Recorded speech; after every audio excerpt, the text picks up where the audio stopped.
her Marcia, she's not saying that. It starts, but see this, We'll arrange them, just didn't want to line them up. I'll put my coat around me. Yeah, I think I will. Had the windows open all day, You did? or this afternoon. Oh, I can't think, I you don't have to shut them tonight, tomorrow. Oh, it's gonna be in the Well, I 60s. shut them before I came up here. After, I slept with them both last night. I can't do that, too much power coming in, I need to get her 4 o'clock. Well, it may hit me just in time. That's the reason I didn't, I don't like this room because it's always cold. Always cold. Always cold. Yeah. So if we're gonna be coming in here, we're gonna have to be. The glasses out, I can't see this Bible. Without them. Rain starting at 5:30. My nose is running. What else is new? I thought it would quit. Well, I did too, but, well, what happened, Brad, you left the house and put my wreath on the door. And I've been over to get the hook fixed like it would be, and water was ran out of my nose and crack, and just like that. And I think, what in the world is this? I don't have a picture of her. This is the new soda the kids bought her. Oh. And look here. Oh, that's pretty. Oh, that's pretty, so she Isn't like, that pretty? yeah, that is pretty. Well, good for her.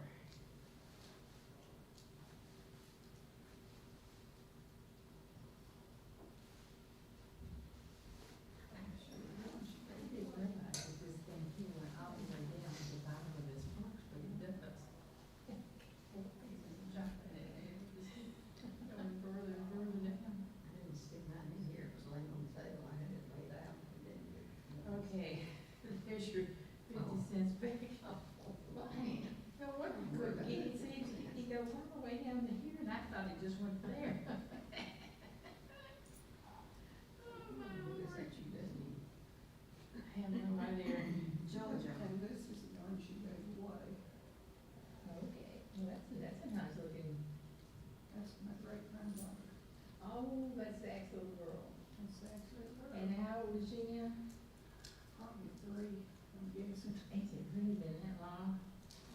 But, Oh, but yeah, it was 9 feet long, so it was in the again.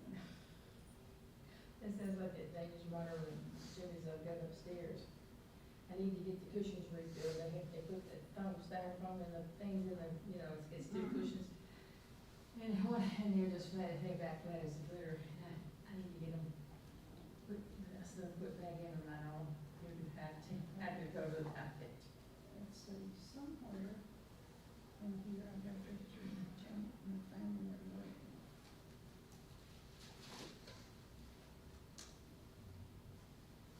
It's not in my picture file. I don't know what I did with mine. That's my cell phone, was run over the telephone for it stays. Oh, we can't see if it's anything up there. It puts it on the front of mine. As long as I don't have to. My drive cell over phone, it. and her cell phone.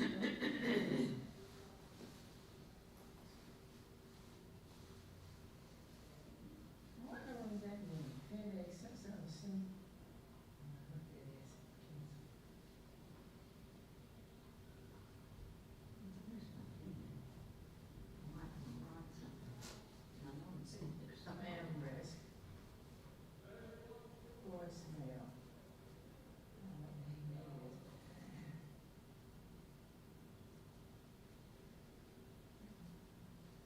Text.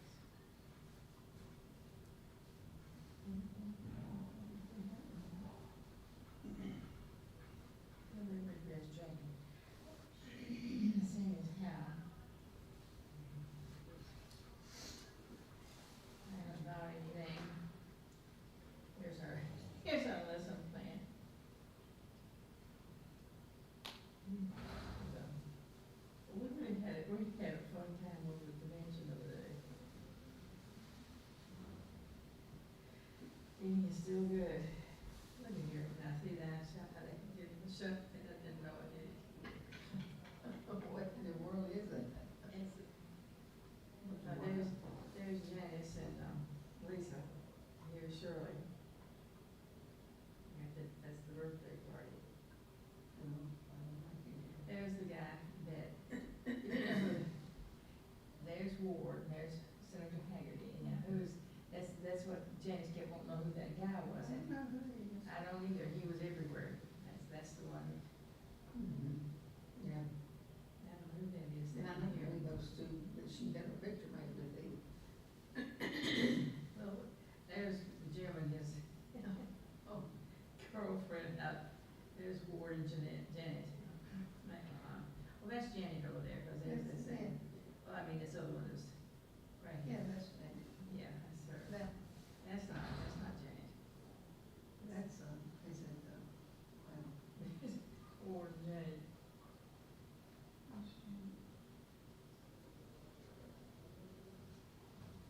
Oh my goodness, oh. She's slamming No. around. Well, oh, no, not tonight, no. Need to tell you, I have taken this course on Egyptology with, lifelong learning, and she's talking about after Joseph, et cetera. And her theory is that Hyksos, who invaded Egypt, were the Israelites. And anyway, she ended it, I finished the 10 lessons. She ended it with Deuteronomy 32. And she said, and so I read it today. That's good. And the Hyksos were not There's our good picture people. out They there. were not, followers of God. They're coming down the boy. And, and you can kind of understand that being in Egypt for 400 years. Doing their nails. Some were still faithful, but all of this pointed to them. I want to go back to this, that last part, because I didn't have the Bible with me when I was watching. And then back to the flowers. She had the Hyksos. And you read that sign. She mentioned, It's inside the foyer she there. mentioned, It is really interesting. all these other people Yeah, I that read it until. it could have been, There's but our then boy. she gave a reason why it wasn't. Jason. And, I just love going on there. This was after This is Joseph. music and playing it. and before Moses. You know, there's that other band we had. And then whoever was ruling in Thebes, the There's the lady. big enough army that Spanish arms well. went to take the Hyksos back to Canaan, and then brought a few back This to is be the, slaves. on the GoPro. Which you can see the story around this too. This is one of those. Postcards. There's some interesting classes. Yes. That's what it is originally, it's Christian, so you can play it. But they're at a time when you can't. But this one, these are on video. Sure. Once you sign up for it, then she sends you a link to the lesson, and she really, There's the, has this studied, guy, he's the one that's gonna. studied this, and she shows where Joseph was in Egypt, There even is though, Angel Claire. they, Where's that? she has about 5 or 6 now. Different things about Egypt. The first class was last. Well, it is 6:30, so that means it's time for us to begin. We try to start on time because of live streaming, and to those who are joining us by live stream, we welcome you. I think we're going to have some people who are live streaming tonight because of the weather that's going on outside. Let me share some announcements with you as we begin class tonight. We rejoice with Bentley Cabral, I think I'm saying that right, Bentley Cabral, at the news of his recent baptism. Bentley was baptized Sunday afternoon at the building by Don Hudson. Patricia Binkley has been admitted to the assisted living area of Harmony in Brentwood for 30 days of therapy. She would enjoy cards or phone calls or texts. Easter egg hunt is April the 8th. Upcoming wedding shower for Madison Zumbrin and Austin Thomas is April the 16th. And Senior Sunday is April 23rd. I always begin with the announcements so I don't end up leaving them off and forgetting about them. Received a phone call from Denny Lloyd just a moment ago, and he said Shirley had a fall this morning at home. He said she did not break anything, she's just sore, and so they're staying in tonight. And we love the Lloyds, we all love the Lloyds, and we want to remember Miss Shirley and think about her. And I fell the other day on the farm too, and I'm sore also. It just goes with the process, you know. Well, some of you are in our class tonight who have been in the Deuteronomy class on Wednesday night. I always say the book of Deuteronomy could very well be subtitled, "Don't Make Me Have to Tell You This Again." And so for those of you who have been in the Deuteronomy class, we're glad that you've joined us this evening. We are looking at the Gospel of John, portraits of Jesus as told by John. And so for those of you who are just joining us for the first time this week, let me just tell you or remind you of something that you already know. There were 4 men who were divinely assigned the task to be biographers of Jesus. John was one of those 4. John begins his gospel very much mimicking the opening statement of Scripture. If you think about the opening statement of Genesis chapter 1, verse 1, in the beginning, God. And really those 4 words, those first 4 words of Scripture are 4 words that every living human being must come to grips with. Some people choose to ignore it. Others choose to embrace it. But for eternity, we shall all give an account to our response to the first 4 words of the Bible. In the beginning, God. And so John chooses to begin his gospel by saying, in the beginning was the Word. And the Word was with God, and the Word was God. He was with God in the beginning.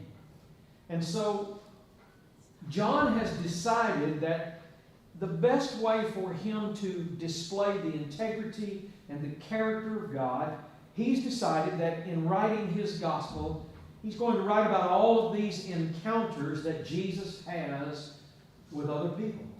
So for the last 5 weeks, we've been looking at some of those encounters. We talked about the wedding feast at Cana of Galilee, the Lamb of God. Then the next week, John says, let me tell you about the Lamb becoming the lion as Jesus goes into the temple, makes a whip, turns over the tables, and drives the money changers out of God's house. Then we talked about that nighttime encounter with Nicodemus, a Pharisee, a member of the ruling council, the Sanhedrin.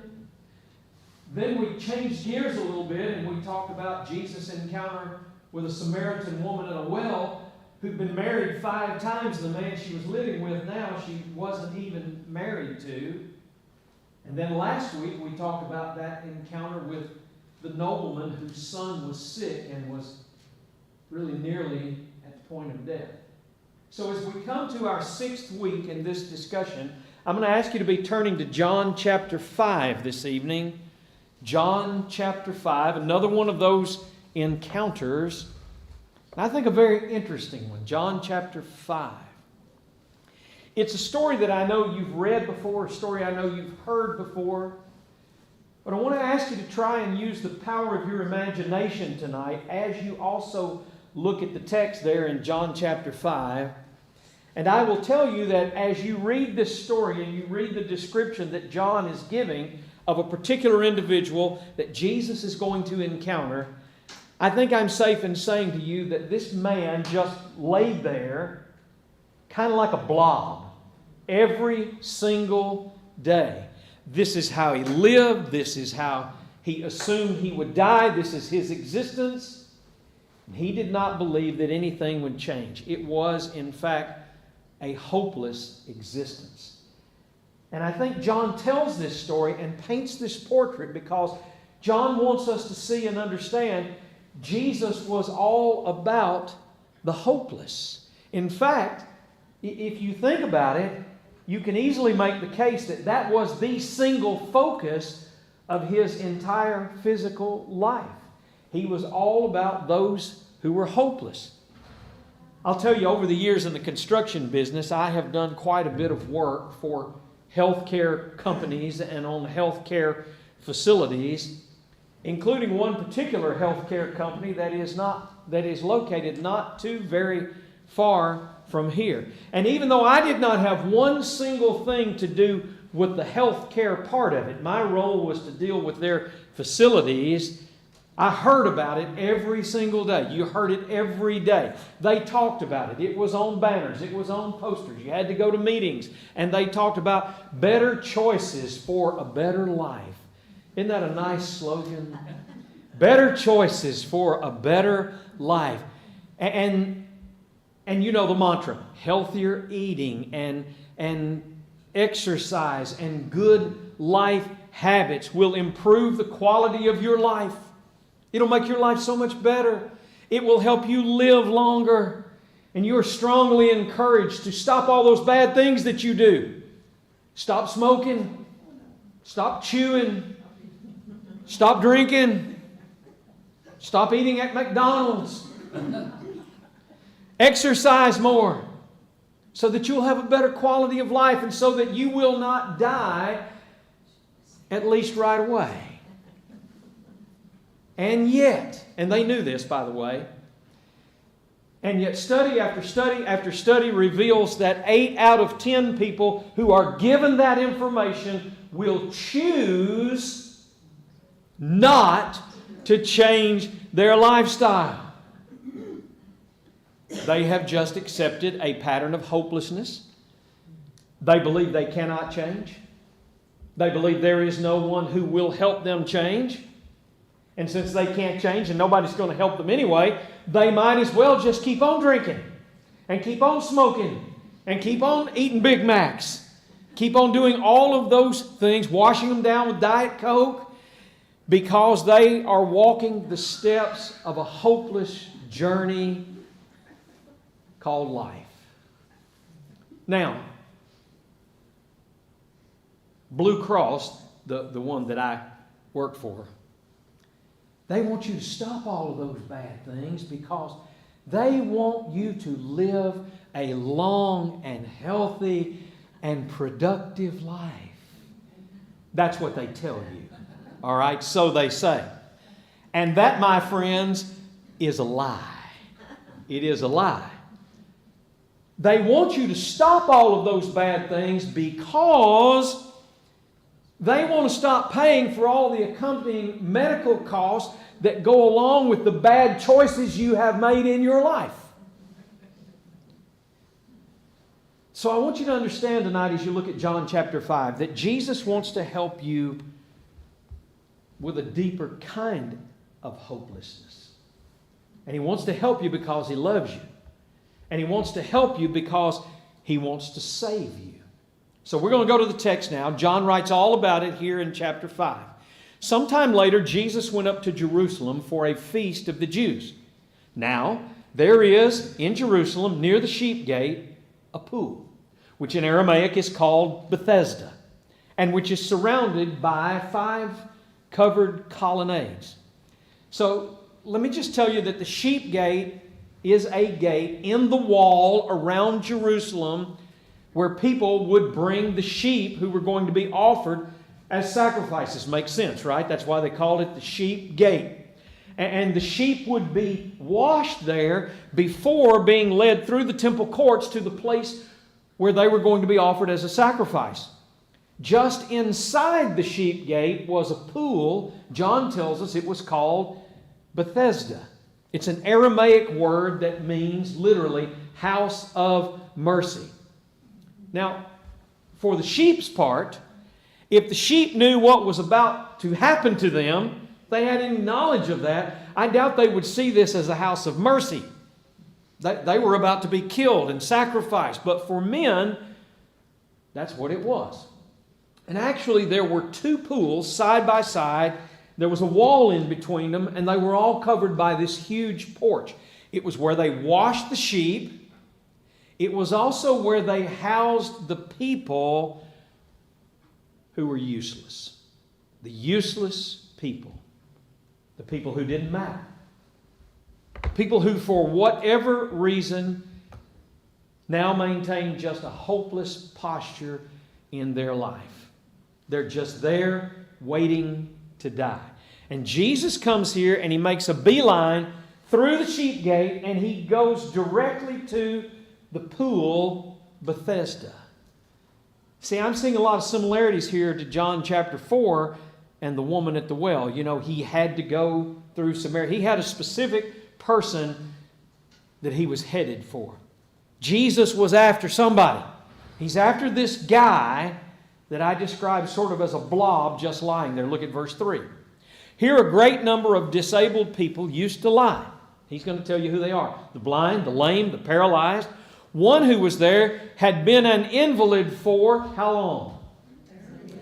38 years. Now I want you to look very carefully in chapter 5 at how John describes the people there. They are disabled. And there is one guy here who is an invalid. They are the blind, John says. They are the lame. They are the paralyzed. Physical, emotional, relational brokenness in the lives of these people. And if you are disabled, you are thus invalid in that world. You were considered worthless. And so you went to the warehouse of the worthless. You went to Bethesda, where gathered together were all of these hopeless people. And for one guy, he had been there 38 years. That's a long time. I read this story and I'm wondering, how did he feel? How about I can't change any of this? I'm paralyzed. So my disablement has made me an invalid. It's made me invalid. It's made me worthless as far as my society and my culture is concerned. And I actually probably deserve this for whatever it is that God has decided to punish me for. You see, oftentimes in that day and time, in that world, they believed it was a punishment from God. Do you remember on one occasion, as they were discussing a man who was born blind, you remember what Jesus' disciples asked him? Jesus, who sinned? This man or his parents that he was born blind? This is exactly how he looked at himself. And you know, there's a lot of people in the world.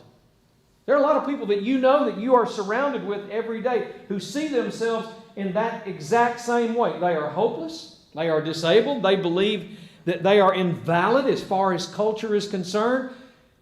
And the saddest part is they believe they do not matter to God. I would say at some point in time in our lives, we've all felt that way, haven't we? We've all felt a little hopeless. We've all felt a little invalid. We've all felt a little worthless. If we're honest, probably all of us have had times in our lives when we've wondered, do I really matter to God? All of us have seasons of hopelessness in our lives. That's part of the human condition. It could be because you're sick. Might be because you're divorced. It could be someone who has just lost another person that they so desperately loved. It could be loneliness. You're alone. You're broke. You are whatever. Just fill in the blank. Think about how this man must have felt. 38 years of being just worthless. And you see, there's something that happens to a human being in that kind of brokenness. Something terrible that happens. Now go back to the text. Look at verse 6. When Jesus saw him lying there and learned that he had been in this condition for a long time, he asked him, look at the question now,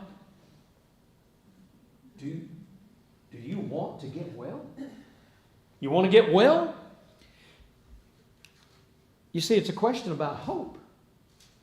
Do you want to get well? Jesus completely understood That the real problem for this man is the same as the real problem for every man and woman who's ever lived, all of us here tonight. And it goes much deeper than being paralyzed, even if you've been paralyzed 38 years. The real problem is we lose hope. We lose hope. And when that happens, we begin to adapt to our hopelessness. Now, I want you to understand as I'm looking at this story, I'm not talking about despair where you can't get out of bed in the morning and you spend your day wringing your hands and about the events and circumstances in your life. I'm talking about something that you tend to adapt to, that you might even get good at and good with. Do you want to get well? Focus on that question. Do you even want that? Now, I'm not getting down on the man at the pool, okay? I'm not criticizing him. 38 years of lying in that spot. And I admire the courage to just take that situation that he could not change, to deal with it the best that he could. But when his hope died, he adapted. He figured out how to do life, how to live life, however long God decided it was going to be at Bethesda. I'm not so sure I would describe him as being in despair as much as I would just portray him as being sunk in his hopelessness. So he explains to Jesus why he lost hope in the first place. Go back to the text. Let's read verse 7. Sir, the invalid replied, I have no one to help me into the pool when the water is stirred. While I'm trying to get in, someone else goes down ahead of me. I have no one. See that statement? I have nobody to help me. The pain in his heart had to be managed. Maybe even more than the pain he had in his physical body. I have no one. I don't have anybody. Nobody's going to help me. Nobody cares about me. I have no one. And Jesus was there to show to him what he showed to the woman at the well that we talked about 2 weeks ago, that he was wrong. Yes, you do. Now you do. For now he has Jesus who has come to help him. Now you know the story. They all believed that when the waters were stirred each day, they believed that the angel stirred the waters, and whenever the waters were stirred, that the person who got in there first would be healed. They would no longer be disabled. They would no longer be invalid. There was no chance this guy was ever going to get in there first. Absolutely none. Look at verse 8. Then Jesus said to him, get up, pick up your mat and walk. And once the man was cured, he picked up his mat and he walked. So I'm going to remind you again, 38 years of just lying there, just being a blob. The one thing he cannot do is get up. And the first thing that Jesus tells him to do is what? Get up. Just like that royal official that we talked about last week, so with this man, Jesus is asking him to trust. Remember that last week? Jesus is saying, I need you to trust me. Trust me. Get up. As one who has come here specifically to find you, to help you, Jesus is saying, get up. What you cannot do by your own strength, the Son of God is commanding you to do. Now, I want you to really give focus to the conversation here as John tells it. As I read this text, I do not read John saying that Jesus healed him and then the man decided to get up. I don't read it that way. I read John saying that the man trusted Jesus. Jesus is saying, you're going to have to trust me. That the man trusted Jesus, and in a microsecond, it all happened all at the same time. Jesus told him to get up. He decided he would trust him. He decided he would try. And in that second, Jesus healed him. Get up, pick up that mat and walk. And friend, he did. He did. There are a couple of matters here that must not be missed inside this story that John has just shared. Jesus loves and values and came for hopeless people. That was the mission of his entire life. Hopeless people mattered to Jesus. They did not matter to people in that culture. And quite frankly, often in ours, they do not matter as well. We do not value the hopeless nearly as much as we value the powerful and the capable and the strong. It's the same now as it was back then. But let me remind you, it is also the same now as it was back then as far as Jesus is concerned.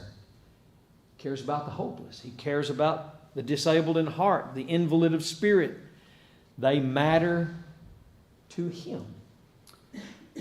When we're not here on Wednesday nights, I'm not involved in teaching class. Ansel and I are involved in a ministry in Clarksville that's called The Well.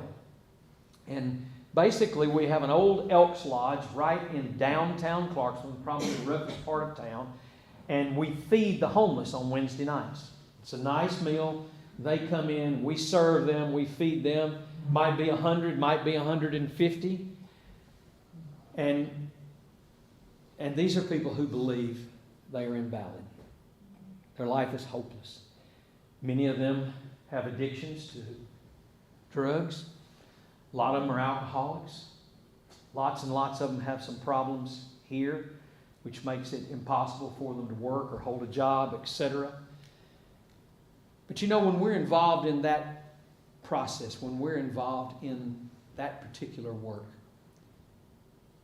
for me personally, I feel like my Christianity probably matters more doing that than just about anything I can think of. I remember one night as we were getting ready to start, the person in charge called on one of those people to pray. I was standing beside him.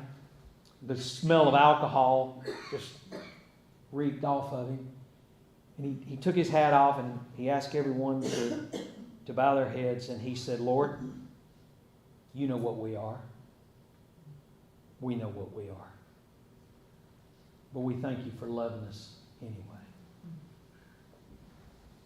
That's what John's telling us right here. Jesus has not written off people who have just adapted their lives to their own hopelessness. He loves them. He values them. They matter to Him. They always matter to Him. And that's what you learn from John 5. As John says, when He left the royal official whose son He had healed, Jesus went to Bethesda, to the warehouse of the misfits. He went straight there. Straight there. He went to a specific guy who among all of the hopeless was the most hopeless of them all. Why?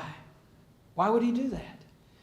Well, I think what John wants me to see is because He has outrageous love for all people, but especially for those who in the eyes of others are no longer valued.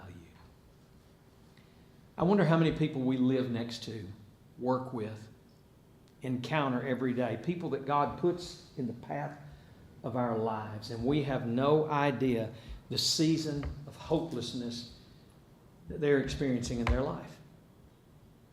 And how much they need to hear this message from us. Hear what He says. "Sir, I don't have anyone. There is no one who's going to help me." And Jesus says, "Yes, you do. You got me." Well, what if I have cancer? And the chemo, if cancer doesn't get me, the chemo is going to kill me before the cancer does. What if I'm getting divorced again? And I just can't seem to get this relationship business right. What if my addiction is consuming me, and no matter how hard I try to break it, I can't seem to let it go? Does He still love me then? What's the answer to that, class? Yes, He does. He still does. Even if I have bitterness, even if I've got some hatred in my heart over my soulmate who betrayed me, broke my heart, even if I have enmity in my heart against a parent who's not even here anymore, even if I've turned my back on God, have cursed His name because of how I think He has let me down. And the world will say in all of those scenarios, "Are you telling me that Jesus still loves me, still values me? That I in that circumstance still matter to Him?" See, that's the gospel message. Yes, I am telling you that. That's what people need to be hearing from us. Even if the church that at one time I was so devoted to let me down, broke my heart, broke my will. even then, even then, even in that moral failure that was 100% mine, destroyed my reputation, completely obliterated my family, even then, you see, there are so many things that change and get broken in people's lives, that consign people to the warehouse of the hopeless, the broken. They believe they are no longer of any value, especially to God, especially to the church. And what we need to understand and what the world needs to hear from us as the body of Christ is Jesus still loves you. He still values you. And He still has a plan for you in your life. You matter to Him. So that's the first thing I think John wants us to see that I wanted to point out tonight. And that is that Jesus values hopeless people. Second thing, Jesus asked of the hopeless 3 things in order for them to get well. Look at the story. Get up, He says. Get up. Just like last week, it was a command to trust. You going to trust me or you're not going to trust me? Command to believe. There was not one person at that pool that day who knew better than did this one that John writes about how incapable he was to fulfill this command. It was a great idea, but on his own he had no chance. Have you figured that out in your life? On your own you have no chance. Jesus says, I'm telling you to get up, trust me. If you say yes, you will, trust me. Trust in the Son of God. Last week's lesson, there were 6 words. Remember, I told you there were 6 words I wanted you to remember last week. Anybody remember them? You took Jesus at His word. That's it. You wrote that down, didn't you? That's all right. That's great. He took Jesus at His word. He took Him at His word. Same scenario repeated again. So did this guy. And he got up. He got up. Jesus says, if you'll just take me at my word, if you'll trust me, I can make you well. Get up. See, there are people all around us every single day who've never done that. They've never trusted Him as their Lord. They've never humbled their heart. They've never asked Him to forgive their sins. They've never joined Him in the likeness of His death and burial and resurrection. And the question is, are you willing to trust Him for that? And if you have done that, but you're caught in a web of hopelessness because of whatever the circumstance is, and you've just chosen to adapt to it, saying, well, I can't change it, so I'm not going to try. And you'll die in that circumstance. Hear that question being asked over and over again. Are you willing to trust me to rescue you from that? I can rescue you from that. Jesus says, get up. I don't want you to accommodate your life to hopelessness. I don't want you to just successfully adapt to that. Get up from there. Trust me. I'm going to help you with this. That's first. Second, pick up your mat. Now, the mat represented any crutch he might have had to lay there, to just lay there. You hear what John says? Jesus is telling him, no more.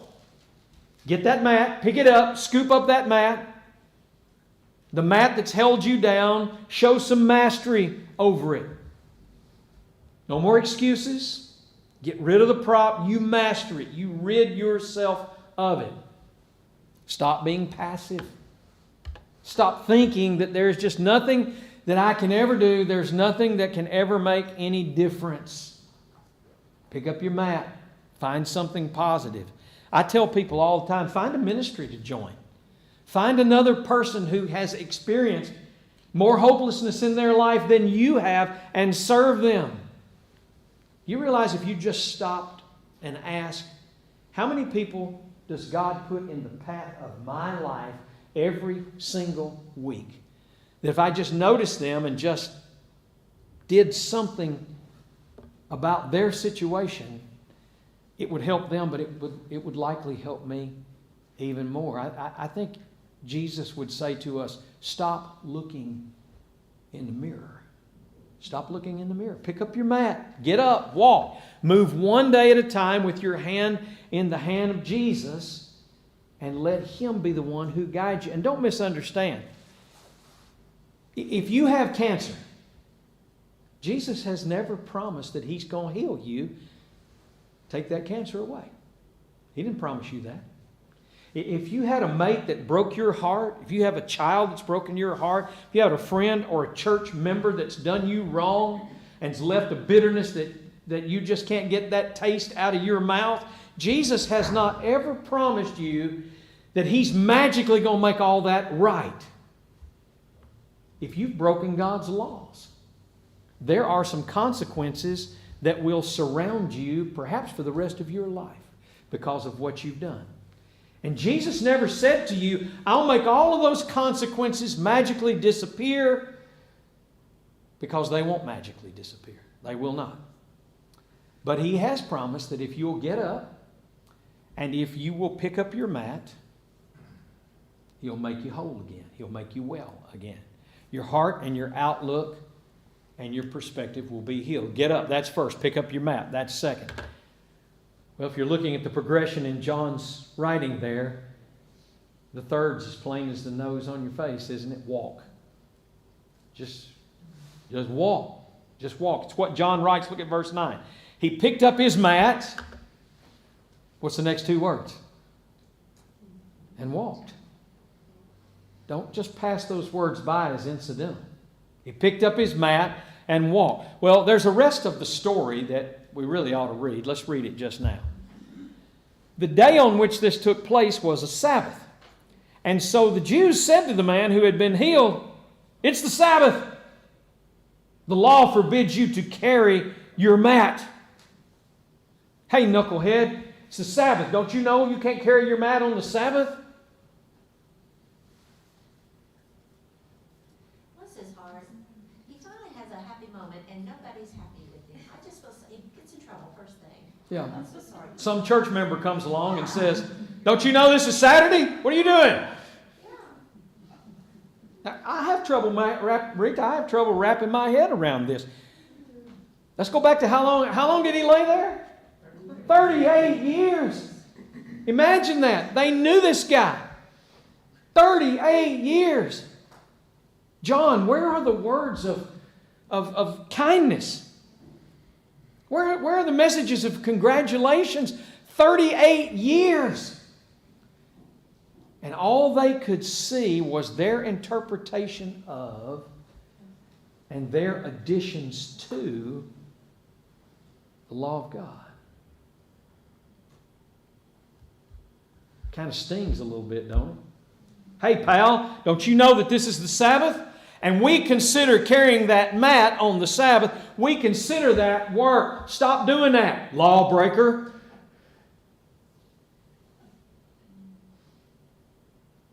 You think we've lost any people out of the church over the years who've experienced just that?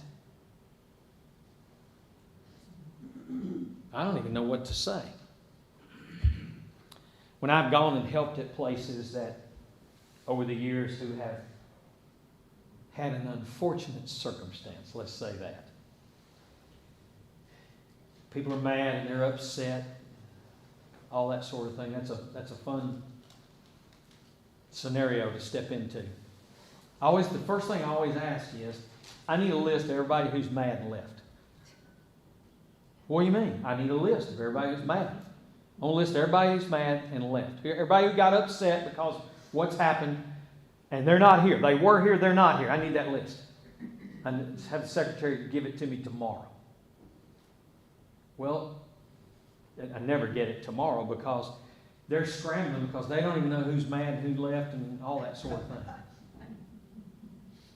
So then I take that list and I divide the names out geographically. And then on Monday nights, I go to these people's houses and I knock on their door. I say, you don't know me. My name is. I'm doing some interim work here. I'm filling in, and I understand at least a little bit about the circumstance and the situation. And I know I came unannounced. And if I could talk to you for a few minutes, I'd like to do that. And I've had some who have said, there ain't no chance and you know where, and slammed the door. But I've had most who have said, okay, come on in. And so I go in and I don't try to defend anything. As a matter of fact, I give them what I like to call the Visine treatment. You remember the old Visine commercial? Some guy's got his eye pulled open and he's putting that stuff in his eye. I can't do that, by the way. This is no extra charge for this. You could hold my eye open. The strongest person in here. As soon as that drop started to come, that thing's going to slam shut like a prison cell door, and it will not open again. 9 o'clock in the morning. I give them the Visine treatment. You remember what their slogan was? Gets the red out. So I just go in and go, tell me about your experience. And boy, oh boy, they'll tell you. I just let them get the red out. And then when they get it all out, you know what I say? I'm sorry. Sorry about that. Sorry that happened to you. You going to hold this grudge against the Lord? Because of what some person did? How long are you going to hold on to this? Could I just maybe encourage you to just let it go? Got a lot of those people to come back. A lot of those people got them to come back. So they're saying, stop doing this. It's the Sabbath, you lawbreaker. But he replied, look back at the text, the man who made me well said to me, pick up your mat and walk. The man who made me well said. Doesn't that sort of remind you of the illustration I gave you about 2 or 3 weeks ago? Here's the thief on the cross and he's at the pearly gates and the angel says, who are you? What are you doing? I don't know what I'm doing here. I'm just here. Well, can you regurgitate to me the doctrine of salvation by faith? Never heard of it. Well, then let's talk about the doctrine of Scripture itself. Don't know anything about it. So he goes and gets his supervisor. His supervisor comes back and there's this series of questions and he can't answer any of the questions. And so finally in frustration, the supervisor says, well, on what basis do you seek entrance into the kingdom of heaven? And the guy just says, the man on the middle cross said I could come. So the man who made me well said I could get up and walk. So they asked him, who is this fellow who told you to pick it up and walk? You think they knew? I think they knew. I think they knew. You can't carry that mat on the Sabbath. What do you think you're doing? Well, I'm just doing what the guy who healed me after 38 years of laying here told me to do. Oh yeah, and just who might that be? I think they knew. But the man who was healed had no idea who it was, for Jesus had slipped away into the crowd that was there. Later, Jesus found him at the temple and said, see, you are well again. Stop sinning or something worse may happen to you. And the man went away and told the Jews that it was Jesus who'd made him well. So, here's John's point. What could be worse than 38 years on a mat, laying there like a blob in the warehouse of the hopeless? What could possibly be worse than John's description of being disabled, blind, lame, paralyzed, invalid? What could possibly be worse than facing death? Your own death or the death of someone you love? What could possibly be worse than bankruptcy, divorce, infidelity? Jesus just said it. You see it? Sin. Sin. He said to that man, being in sin is worse than being on a mat 38 years. Now let me give you a little reference here that maybe you'll write in your margin. Matthew 10:28. It's an important statement that Jesus makes that I think goes along with this. Matthew 10:28. Do not be afraid of those who kill the body, but cannot kill the soul.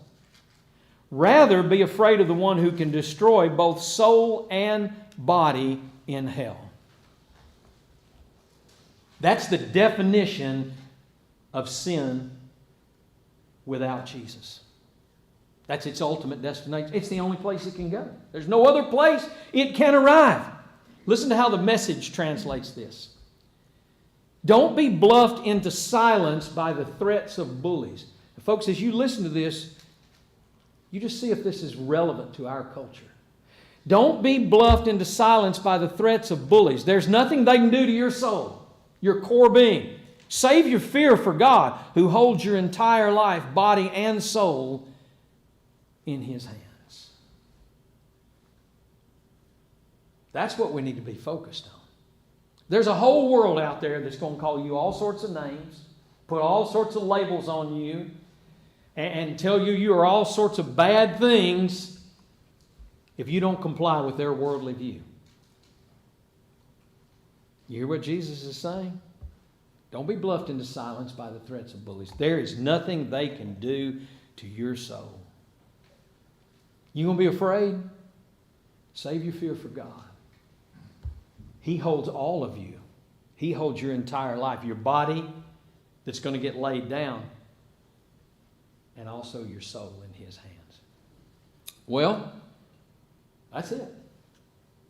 That's number 6. So next week, we'll journey a little further into the book of John, and we'll look at another very meaningful encounter. Anybody got comments you want to make while we still got a moment or two tonight? I think it's interesting, we see it here that Jesus is, I think, intentionally healing on the Sabbath. We see it elsewhere, Jesus did what He was doing. He went right to the man, knew the man that needed to be healed, knew that the Pharisees were going to be seeking Him out, made themselves scarce, found the man later, and then encounters the Pharisees and has, I don't know if you can get through that, has that discussion with them. But I think He was very intentional. He was very... And isn't it interesting that here is God in the flesh? Who does He spend His time with? Who does He spend His time with? People that a lot of God's people, even now, wouldn't be caught dead being seen with. Sort of reminds me of something. I'll leave you with this. I think Denny's watching tonight. Denny's getting ready to teach a class on Mark Twain, he was telling me, one of these classes that Lipscomb offers. And this, as I read and studied this week, it made me think about something Mark Twain once said.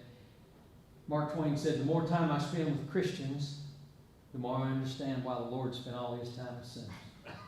That'll give you something to chew on this week, okay? Thank you for being in class tonight.